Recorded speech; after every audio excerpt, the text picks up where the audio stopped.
오늘도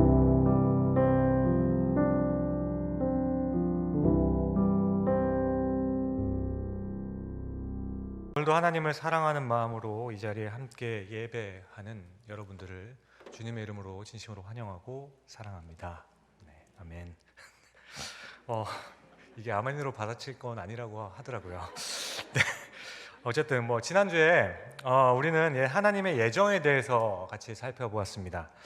하나님께서 수많은 사람들 가운데 구원할 자를 예정하신 것은 우리의 자유의지를 침해하는 것이 아니라 처절하고 비참한 가운데 있는 죄인된 우리의 그 상태를 깨닫게 된다면 하나님께서 우리에게 베푸시는 그 강권적인 그 예정은 하나님의 한없는 은혜라고 말씀을 드렸습니다. 그렇게 바울은 하나님께서는 핍박으로 인해 고난을 가운데 있는 에베소의 모든 교인들을 친히 택하였다고 말씀을 전했습니다.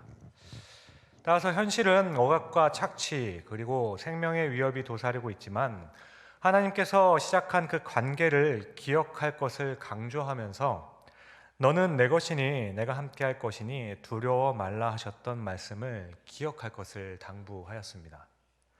그렇게 바울은 우리에게 이루어진 구원은 성부 하나님께서 우리에게 베푸신 은혜임을 예정을 통해 말한 다음에 이어서 그 구원의 은혜로 받은 아들됨이 어떻게 가능하게 이루어졌는지, 더 구체적으로는 성자 하나님의 그 구속, 속량에 대해서 이야기하고 있습니다. 이렇게 예수 그리스도를 믿음으로 얻게 되는 속량, 구속으로 믿음이 무너지고 있는 에베소 교인들에게 하나님의 은혜로 다시 설 것을 굳게 또한 당부하고 있는 겁니다. 오늘은 예수 그리스도께서 우리를 위해 이루어 주신 구속, 속량에 대해 함께 살펴보려 합니다. 오늘도 말씀을 듣는 가운데 성령께서 함께 하사 깨닫는 은혜가 각자에게 있으시기를 주님의 이름으로 간절히 축원드립니다. 우리가 살아가면서 사용하는 단어들 가운데에서 그 단어에 대한 정확한 의미와 뜻을 잘 알지 못한 채 그냥 느낌적으로 사용하는 단어들이 많이 있습니다. 어떤 단어들을 들었을 때 대충 그런 느낌이겠구나 라는 생각 정도로 지나치는 단어들이 참 많다라는 겁니다. 가장 쉬운 예로는 사랑이란 단어를 한번 생각해 봅니다. 여러분들은 사랑에 빠져 본 적이 있으십니까? 사랑에 빠진다는 것은 어떤 것입니까? 사람들은 흔히 사랑에 빠졌다는 이야기를 많이 합니다. 그리고 사랑에 빠지고 싶다라고 하기도 하죠. 그런데 사랑에 빠진다는 것을 설명할 수 있는 사람은 그리 많지 않습니다.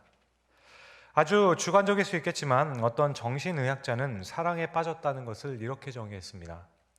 유전적으로 결정된 짝을 찾아 연합하려는 본능적 구성 요소다. 뭔 말인지 모르겠어요. 다시 간단하게 말하면 사랑에 빠진다는 것은 동물과 같은 본능적인 감각을 미화시킨 것뿐이지 실제적으로는 그런 게 없다라는 겁니다. 그러니까 사랑에 빠진다는 것은 일종의 일루션, 환상이나 환각이라서 실제로는 사랑에 빠지지 않는다라는 거죠. 사랑에 빠진다는 것은 그냥 동물처럼 성적인 매력을 느껴서 본능적으로 만나려고 하는 그런 행동에 불과하다라는 것입니다. 그러므로 사랑에 빠진 것으로 인해서 인간으로서 않아야 할 비이성적인 행동을 해서는 안 된다고 주장하는 거죠. 여러분들은 이 말에 동의를 하시겠습니까? 저는 남자로서는 어느 정도는 맞다라고 생각했습니다. 지난번에 말씀드렸듯이 지난날에 제가 성가대의 누나를 보고 평소에 저의 모습으로 살아가지 않는다는 것을 제가 깨닫게 되었을 때 남자들은 어느 정도 맞는 것 같습니다. 하지만 이 말에 동의하는 분은 이성주의자고 동의하지 않는 분은 감성주의자이겠습니까? 이것은 사람마다 다를 수가 있는 겁니다. 따라서 이런 부분을 신앙에도 적용하여서 느낌과 감각으로 개념을 아는 것보다 머리로 아는 것이 더 낫다고 하면서 개념 정리를 안 하는 그 사람들을 그 믿음과 삶은 원시적이고 무모한 것이라고는 말할 수가 없는 것입니다. 물론 사랑에 대한 이런 정의가 이성적으로 볼 때 정확하다라고 말할 수도 있겠지만 그렇지 않은 느낌으로 아는 사람들도 이해할 수 있다라는 겁니다. 또한 세상에는 머리로는 도저히 이해할 수는 없지만 몸과 마음으로 느껴서 더 정확하게 알 수 있는 것들도 있음을 우리는 인정합니다. 하지만 그럼에도 불구하고 어떤 개념과 용어를 정확하게 이해하려는 노력은 꼭 필요한 것이라고 생각합니다. 제가 서두에 이렇게 복잡한 이야기를 하는 이유는 교회에서 사용하는 용어들, 개념들이 유난히 추상적이거나 감상적이어서 이해가 잘 안 되는 부분이 참 많기 때문입니다. 사실 교회에서 흔히 사용되는 용어들과 개념들은 우리는 오래 듣고 익숙하니까 그렇지만 교회를 다니지 않는 사람들은 잘 사용하지 않는 단어들이 대부분입니다. 그래서 전혀 일상적이지도 않고 쉽지도 않습니다. 사실 교회를 오래 다니다 보면 그냥 막연하게 그 단어는 이런 의미지라고 짐작하게 되어서 머리로 아는 것보다는 느낌으로 아는 경우들이 많다라는 겁니다. 게다가 여기서 더 문제가 되는 건 너무 많은 사람들이 너무 다양한 의미로 똑같은 그 단어를 사용하기 때문이죠. 믿음, 용서, 죄, 구속, 구원이라는 단어들은 정말 많은 교인들이 똑같이 사용을 하고 있지만 서로가 대화를 하면서 그것에 대해서 정의가 서로 다르기 때문에 서로의 대화가 진전이 안 되는 경우도 있습니다. 이것은 서로 겪었던 신앙의 그 연륜이나 경험 그리고 신학적인 배경이 전혀 다르다 보니까 전혀 다른 의미인 것처럼 들릴 때가 있다는 것입니다. 그래서 교회를 처음 나오는 사람들은 굉장히 혼란스러워합니다. 그렇게 교회에 처음 나온 사람들은 우리가 잘 사용하는 단어들이 너무나도 생소하고 어색해서 얼마 동안은 이 단어들 때문에 하나님을 믿어야 될지 말아야 될지 어려울 뿐만 아니라 반박할 수도 없을 수준입니다. 우리는 오늘까지 에베소서 1장 1절에서 12절까지 보았습니다. 그런데 이 짧은 1절에서 12절까지의 내용만 보아도 신학을 공부한 저조차도 쉽게 정의를 내리기는 어려운 단어들이 많이 있습니다. 신실함, 은혜, 예정, 속량, 경륜, 기업, 그런 단어들이 마구 쏟아지는 거죠. 물론 단어 자체도 일상적이지 않아 매우 생소하지만 그 개념에 대한 기독교적인 이해가 일반적인 이해와는 많이 다르기 때문에 어렵기도 합니다. 게다가 어렸을 때 그런 적 있으시지 않습니까? 잘 이해가 되지 않아서, 그 개념이 정확하지가 않아서 선생님 이거 잘 모르겠는데요 라고 물어보면 일단 믿어봐, 나중에 크면 다 알아서 알게 되는 것들이야 라고 자꾸 물으면 믿음이 자라지 않는다고 꾸중을 듣기도 했었습니다. 그렇게 질문조차도 하지 못한 채 그냥 긴 세월 동안 막연하고 애매하게 믿었던 것들이 우리에게는 참 많이 있다는 거죠. 오늘 사도 바울이 7절에 우리가 예수 그리스도의 피로 말미암아 속량 곧 죄사함을 받았다라고 말씀합니다. 그런데 여기서 예수 그리스도의 피로 죄사함을 받았다는 개념도 참 어렵습니다. 우리가 준비 찬양으로도 찬양을 했었는데 피로 깨끗함을 받았다라고 우리는 고백을 했죠. 여러분, 예수 그리스도의 피로 죄사함을 받았다라는 이 말의 뜻이 과연 무엇입니까? 특히 찬송가를 보면 주님의 보혈로 죄가 씻겨졌다라고 많이 고백합니다. 주님의 보혈로 깨끗해졌다라고 하죠. 따라서 잘못 이해하는 분들은 예수 그리스도의 그 피를 마치 우리 몸속의 더러운 죄악들을 다 제거하는 해독제 정도로 생각하는 경우가 있습니다. 이런 피가름의 원리를 주장한 통일교회의 문선명 씨가 이렇게 생각한 대표적인 사람입니다. 문선명 씨의 신학적인 입장에 따르면 아담이 범죄하였다는 것은 하와가 뱀과 함께 성적인 관계를 가짐으로써 인간의 몸속에는 그 사탄의 더러운 피가 흐르게 되었다라고 주장을 해요. 그래서 이 피를 깨끗하게 해야 온전해져야 한다는 주장을 하는 겁니다. 예수님께서는 이 땅에 오셔서 하나님의 진노를 막으셨고 우리가 다시 하나님의 자녀로 받아들여질 수 있는 일을 하셨습니다. 그런데 마지막 남은 일을 완성하기 전에 유대인들이 예수님을 죽였다라는 거예요. 예수님께서 남아있던 일은 무엇이었는가 하면 우리의 피를 깨끗하게 하는 그 작업을 못했다라는 거죠. 그 피를 깨끗하게 하기 전에 예수님께서 유대인들에 의해 죽임을 당하는 바람에 구원이 완성이 되지 못했다라고 주장합니다. 그래서 통일교회에 의하면 1936년 4월 17일에 문성명 씨에게 예수님께서 나타나게 됐던 겁니다. 그리고 내가 이루지 못한 구원을 너가 좀 이루어달라고 예언했다라고 하죠. 그래서 문성명 씨는 제2의 메시아가 돼버린 겁니다. 그렇게 제1 메시아였던 예수님께서 하셨던 역할은 하나님과 우리와의 그 관계를 회복하게 하는 것이라면, 제2의 메시아가 된 문선명 씨에게 주어진 역할은 우리의 몸에 있는 더러운 피를 깨끗하게 하는 역할을 한다라는 거죠. 여기서 피가름의 교리가 탄생하게 된 겁니다. 이런 이 교리를, 그리고 이 교리를 통해 고안된 방법이 바로 합동 결혼식이라는 겁니다. 합동 결혼식의 그 절차와 예식을 통해서 우리의 더러운 피가 깨끗하게 되어진다라고 주장을 하는 거예요. 정말 상식적으로 이해할 수가 없는, 어처구니가 없는 정말 거짓말입니다. 그런데 여러분, 현대 교인들 가운데에도 이런 개념이 정리가 잘 정리되어 있지 않기 때문에 아담과 하와의 범죄함으로 인간의 몸속에는 그저 그냥 더러운 피가 흐를 것만 같다라는 생각을 하는 분들이 있는 것 같습니다. 예수 그리스도의 보혈로 우리 몸속에 흐르는 더러운 피를 정결하게 해야 한다는 생각을 하는 사람들이 있다라는 겁니다. 특히 사람의 생명과 인격이 피에 있다라고 말하는 굉장히 시적이고 문학적인 표현들에 익숙한 우리들의 그 환경과 문화 가운데서는 그렇게 생각하는 게 너무나도 당연해지는 거죠. 그래서 범죄한 부모나 조상의 자손들이 내 안에는 살인마의 피가 흐른다라고 있다든지 내 안에는 매국노의 피가 흐르고 있다는 말을 자주 사용하기도 했었죠. 하지만 이 말은 실제로 그 사람의 피가 다른 사람의 피와는 다르다라는 것을 의미하는 것이 아닙니다. 그냥 범죄한 사람의 자손이라는 문학적인 표현일 뿐인 거죠. 그러므로 다시 돌아와 예수 그리스도의 보혈로 죄 사함을 받았다라는 것은 예수님의 그 죽음을 의미하는 겁니다. 유대인들의 문화에서는 피는 생명을 상징했습니다. 그래서 피는 곧 죽음을 의미했던 것입니다. 이것은 예수님의 피에 죄를 사하는 효력이 있다든지 아니면 죄를 깨끗하게 만드는 신비한 능력이 예수님의 피에 있다라는 것이 아닙니다.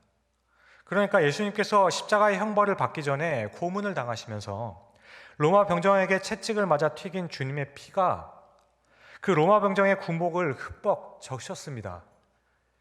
그런데 그에게는 그 피가 아무런 효력이 없었습니다. 그 피를 맞았기 때문에 그 로마 병정이 죄를 고하고 고백했다거나 깨끗해졌다거나 병이 낫거나 하는 일이 생기지 않았습니다. 피를 흘리셨다는 것은 죽어가고 계셨다는 것을 의미하고 죽음을 의미하는 겁니다. 죽음을 통해서 우리의 죄를 사하시고 우리로 하여금 하나님의 자녀가 되게 하셨다는 거죠. 그러므로 예수 그리스도의 피로 우리가 죄 사함을 받았다는 것은 예수 그리스도의 죽음이 우리의 죄를 용서받을 수 있게 했다라는 의미인 겁니다. 성경은 이것을 속량 혹은 구속이라고 말씀합니다. 값을 지불하고 사다 혹은 값을 지불해서 사서 자유하게 하다라는 의미입니다. 하지만 이 속량이란 단어는 현대인들에게 아주 또한 생소한 단어이기도 합니다. 왜냐하면 이 단어가 오래 사용되지 않아서 않기 때문이기도 하고, 오늘날에는 누군가가 대신해서 죄의 값을 지불하고 자유하게 만드는 그런 제도가 없기 때문입니다. 어떤 부모라도 자식의 죄를 대신 받을 수가 없는 겁니다. 우리 사회는 그렇게 법을 갖고 있지 않아요. 만약 자녀를 위해 부모가 대신 죄값을 받을 수 있다면 감옥에 가는 부모들이 굉장히 많을 겁니다. 하지만 현대사회에서는 죄를 지은 그 사람이 죄값을 받도록 되어 있습니다. 그런데 여러분, 속량이라는 단어의 그 의미와 이미지가 지금 현대를 살아가는 우리에게는 굉장히 생소한 것이겠지만, 바울 당시의 유대인들과 헬라인들 사이에서 이 속량이라는 단어는 아주 너무나도 생생한 단어였습니다. 흔히 우리는 속량이라는 단어를 설명할 때 노예를 값을 지불하고 사서 자유하게 만드는 것이라고 이야기를 하죠. 그런데 오늘 저는 물론 비슷한 의미이긴 하지만 구약에 나타난 다른 의미가 하나 더 있기에 여러분들에게 소개해드리고자 합니다. 여러분, 구약에서 속량이라는 단어는 노예들뿐만 아니라 동물에게도 이 단어를 사용했습니다. 여러분들 중에 애완동물을 키우거나 너무 좋아하시는 사람들이 많이 있을 거라 생각됩니다. 그래서 그 동물을 껴안고 뽀뽀하고 심지어 같은 밥그릇을 쓰는 분들도 있다라고 하죠. 전 이해가 잘 안 가는데 어쨌든, 또 어떤 사람들은 애완동물이 오히려 사람보다 믿을만하다 하시는 분들이 있어요. 이건 좀 어느 정도 맞는 것 같기도 합니다.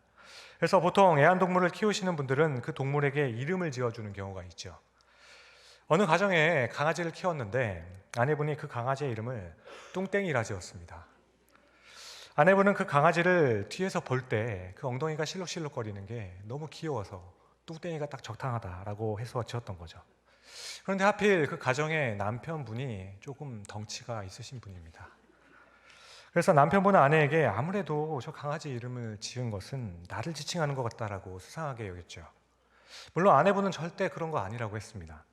하지만 이상하게도 남편분이 한 번은 속을 썩이거나 다툼이 일어나게 된다면 또 아내분은 유독 그 강아지를 붙잡고 뚱땡이를 아주 자주 쓰시면서 뚱땡이 너 혼날래?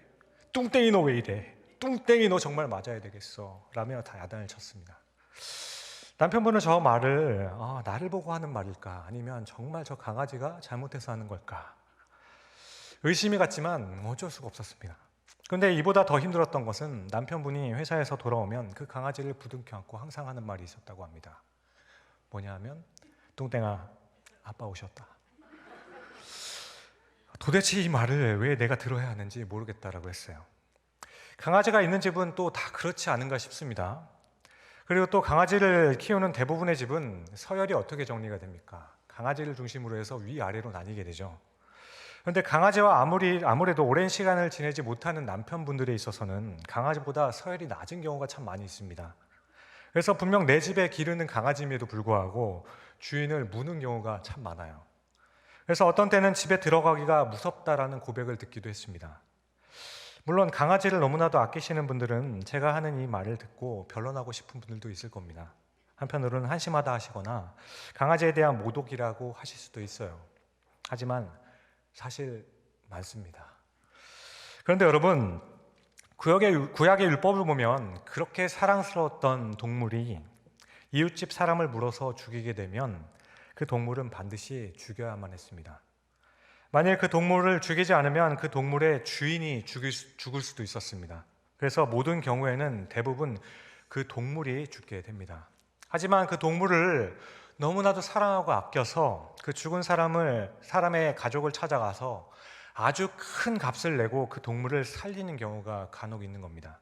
그때 지불하는 값이 바로 구약에서 말하는 속죄금, 구속의 값, 속량입니다. 이 구속의 값을 지불하면 그 동물을 사람을 죽인 죄가 사함을 받아서 자유하게 되어지는 그렇게 죽지 않아도 되는 것입니다. 그렇다면 여러분, 여기서 한번 또 질문을 드려봅니다. 예수님께서는 우리의 죄를 위해서 속량하셨다라고 한다면, 누구에게 값을 지불했다라고 한다면 누구에게 값을 지불한 걸까요? 누구에게 값을 지불해 사서 우리를 자유하게 하신 것입니까? 어떤 사람들은 예수님께서 우리를 사탄에게 샀다라고 주장하는 분들도 있습니다. 인간은 죄를 지음으로써 사탄의 종이 되었는데 예수님께서 대신 죽으심으로 그 값을 사탄에게 지불하셨다라고 주장하기도 해요.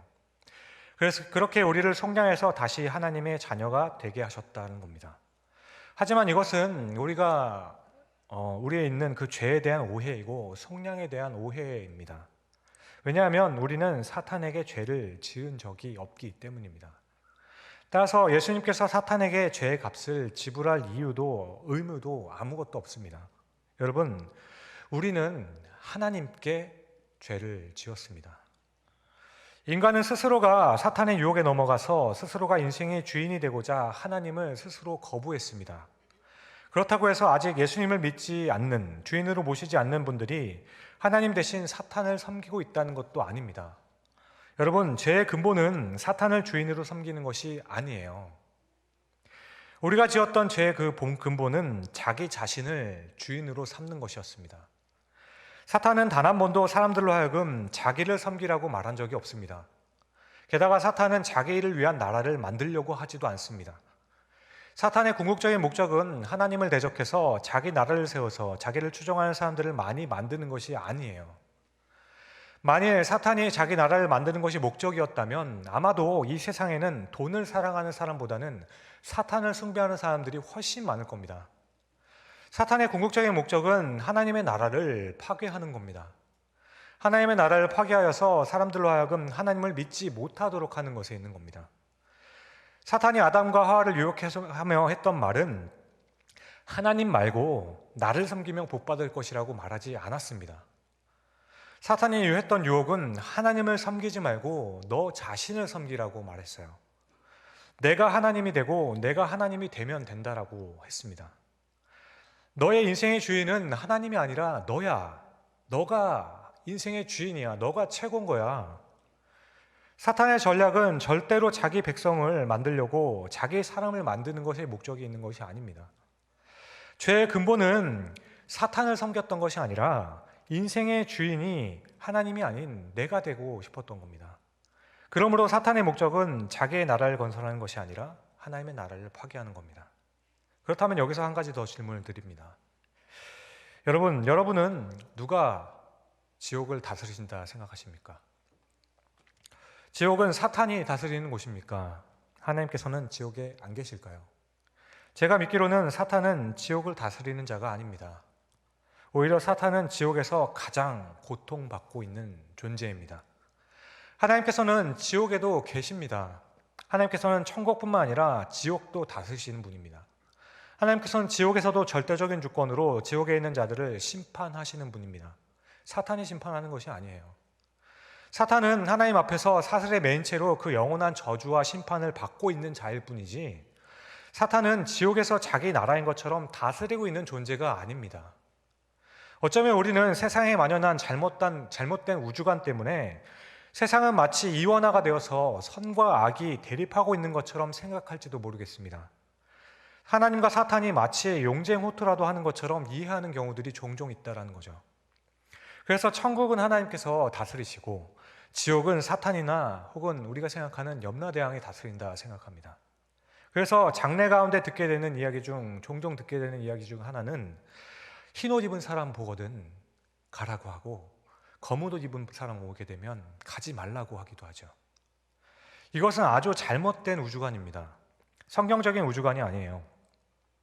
하나님은 어떠한 경우에도 온 세상을 다스리시고 사탄은 하나님의 적이 되지 못합니다. 사탄은 그냥 쫓겨났고 저주받았고 멸망자일 뿐입니다. 따라서 예수님께서 십자가의 죽으심으로 우리를 사탄에게서 건져내셔서 다시 하나님의 자녀가 되게 하신 것이 아닙니다. 스스로가 인생의 주인이 되고자 함으로 불행을 자초한 그 인간들을, 하나님께 죄를 범한 그 인간들을 다시 하나님의 자녀가 될 수 있도록 하나님의 그 공의를 만족시키는 그 값을, 예수 그리스도께서 대신 그 값을 하나님께 지불함으로 우리를 자유하게 하신 겁니다. 예수님께서는 하나님께 우리가 지은 그 죄값을 지불하시고 우리를 자유하게 하신 거예요.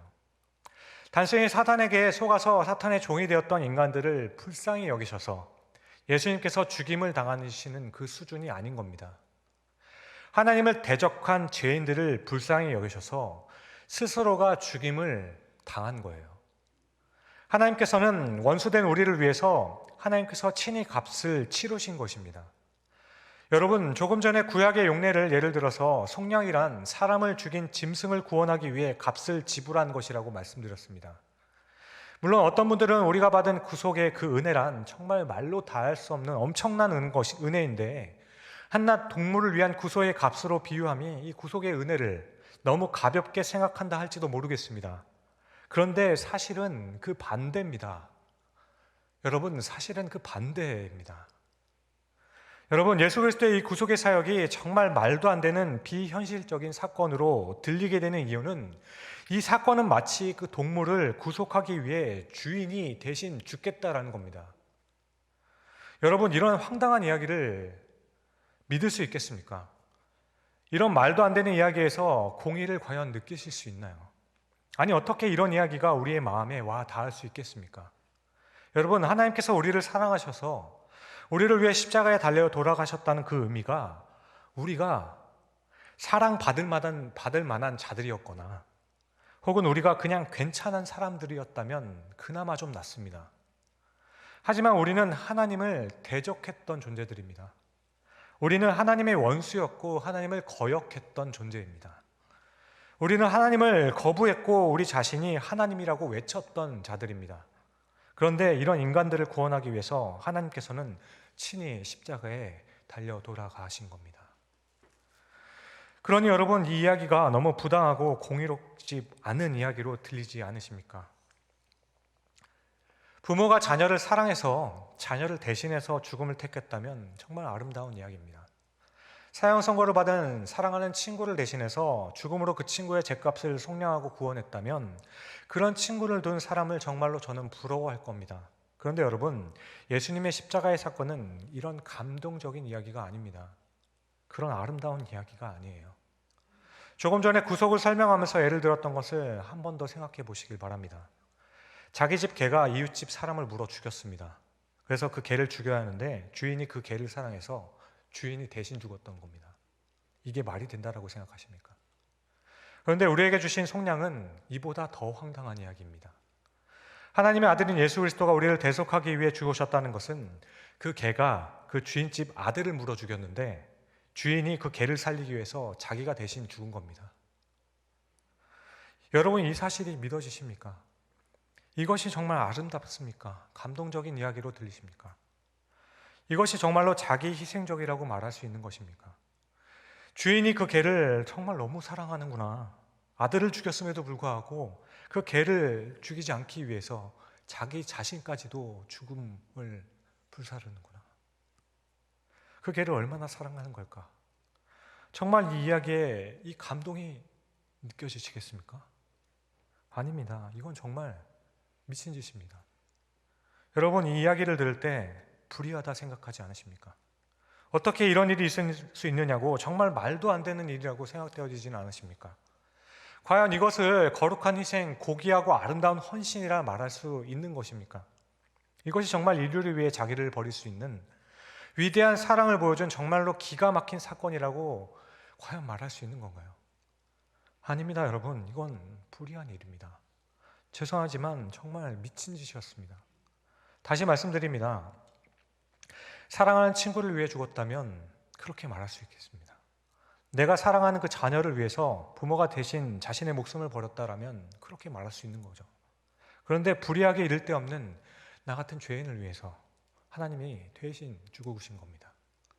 하나님을 대적했고 하나님을 거역하는 그 사람들을 살리기 위해서 하나님께서는 자신의 아들을 대신 죽게 하신 겁니다.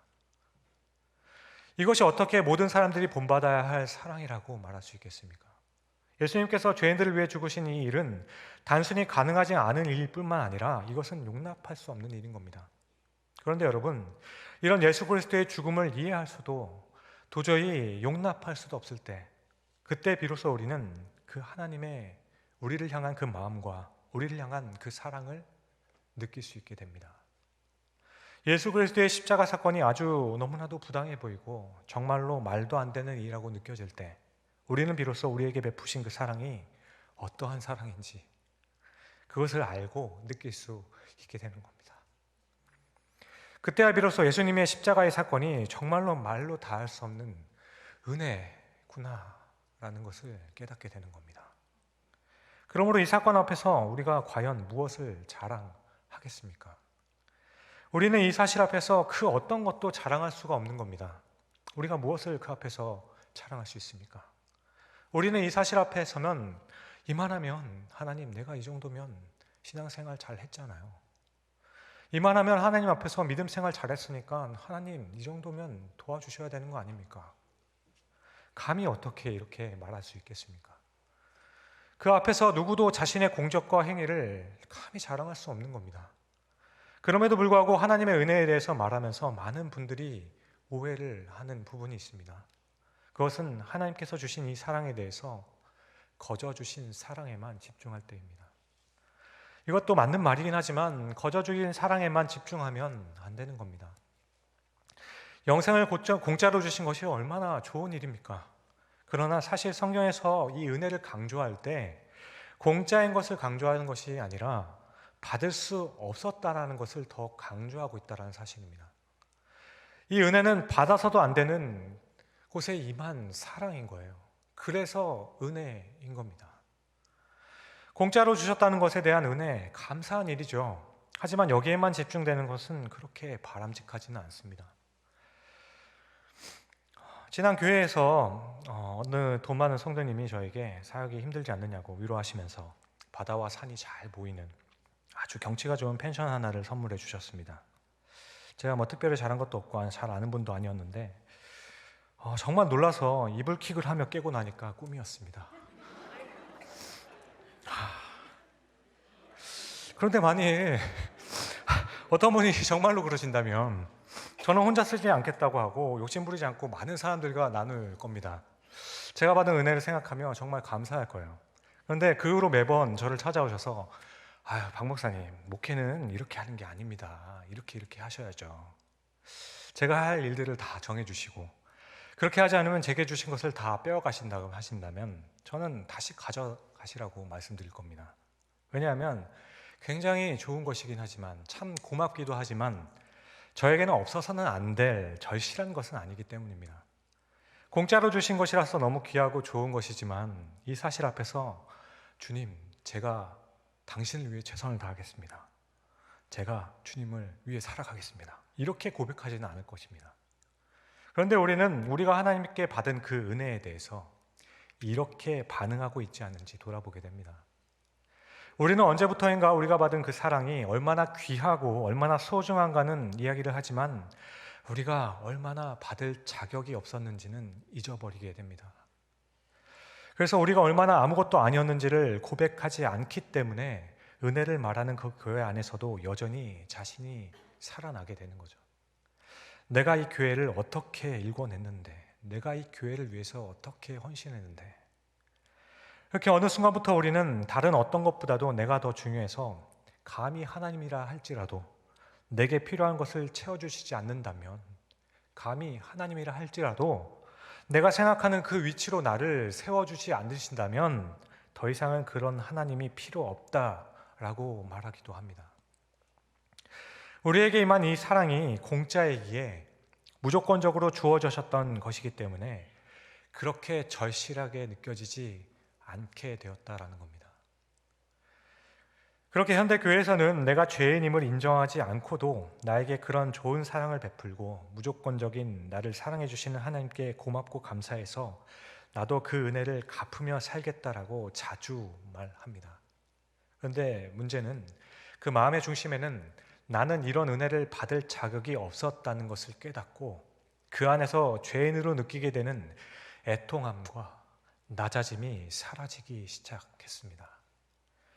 하나님께서 주신 이 사랑이 당연한 것이라고 생각은 많이 하지만 당연한 것이라고 생각하지는 않지만 하나님께서 주신 이 사랑에서 더 이상은 내가 죄인으로서는 받을 수 없었던 그 사랑을 받았다라는 그 불의를, 그 공의롭지 못함을 느끼지 못하게 되었다라는 겁니다. 사랑하는 성도 여러분, 하나님께서 죄인된 우리를 사랑하신다는 것은 정말로 말도 안 되는 일입니다. 여러분, 우리는 예수 그리스도가 죄인을 위해 죽으셨다는 사실이 정말 말도 안 되는 일이라고 느낄 수 있을 때 내가 정말 받을 수 없는 것인데 그때 비로소 이 은혜에 대해서 나는 도저히 감당할 수 없는 무조건적인 사랑을 받았다는 것을 인식할 수 있게 되는 겁니다. 하나님께서 우리를 향한 사랑이 과연 어떤 것인지 조금이나마 우리는 느낄 수 있게 되는 것입니다. 지금까지 저는 그래도 짧은 신앙생활 동안에 예수 그리스도의 십자가의 은혜를 어느 정도는 이해했다 생각했습니다. 그리고 그 무조건적인 사랑에 진심으로 감사했습니다. 그래서 저는 그 구원의 은혜를 조금이라도 갚을 수 있으면 좋겠다 생각했고 그 구원의 은혜를 전하며 살겠다 다짐했습니다. 저는 하나님께 나는 아무것도 한 것이 없고 아무것도 드릴 것이 없는데 나 자신이라도 드려서 먼저 나를 찾아오신 그 사랑에 답하고 자녀 삼아주신 그 참 좋으신 하나님을 사랑하겠다 고백했습니다. 지금도 그 마음은 여전합니다. 그런데 하나님께서 저를 사랑하셨다는 것이 정말 말도 안 된다는 것, 정말 말도 안 되는 어처구니 없는 일이라는 생각, 너무나도 황당한 그 일이었다라는 그 생각 하지 못했습니다. 하나님은 사랑이시니까 그 정도는 해주실 수 있는 건 아닌가 생각할 때 있었습니다.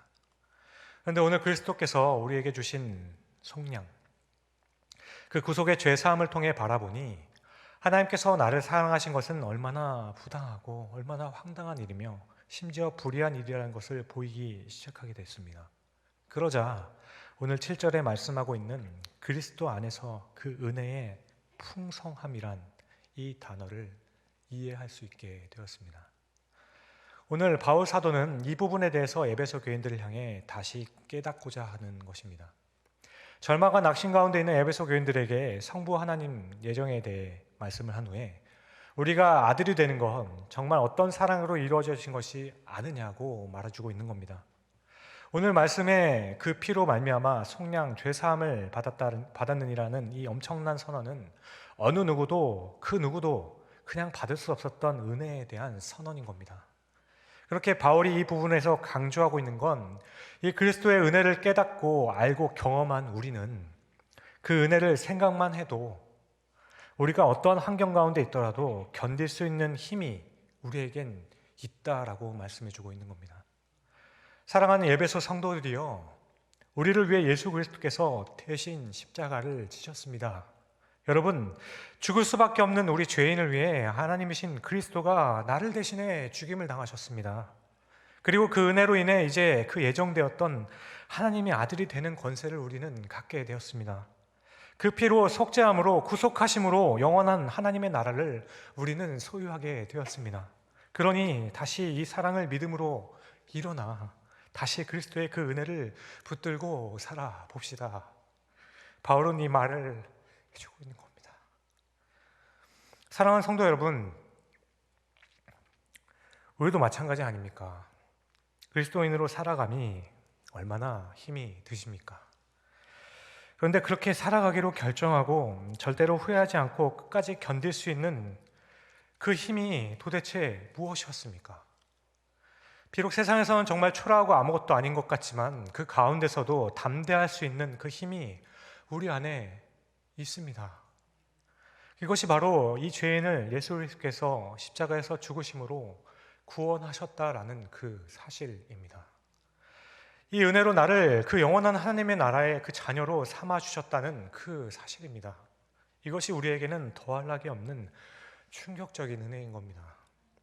우리는 그리스도 안에서 죄인됨을 깨닫는 그 순간에 오늘 말씀과 같이 우리는 그리스도 안에서 하늘의 지혜와 총명의 그 영적인 눈이 밝아지게 되는 겁니다.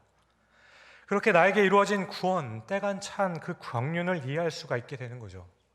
그렇게 세상을 바라보는 눈이 전혀 달라지게 됩니다. 비록 힘들지만 희생하고 사랑하는 그 삶이 즐거워지게 됩니다. 왜냐하면 그리스도께서 땅의 우리와 하늘의 하나님을 이어주시는 유일한 통로가 되심을 우리는 깨닫게 되기 때문이죠. 그 감당할 수 없는 은혜가 하늘로부터 우리에게 넘치게 하여 주시기 때문입니다. 그러면 이제 우리는 하늘의 지혜를 가지고 이 땅을 살아가며 주 안에 있는 우리의 모든 것이 주의 영광을 찬양하는 그 찬송의 삶으로 살아갈 수 있게 되는 겁니다. 그러므로 이번 한 주도 우리 주 안에서 사랑하는 성도 여러분, 우리에게 임한 이 엄청난 사랑을 다시 한번 기억하시고 이 사랑에 다시 한번 감격하심으로 또한 감사하심으로 모든 것을 이기며 살아내실 수 있기를 우리를 구원하신 예수 그리스도의 이름으로 간절히 축원드립니다. 기도하시겠습니다.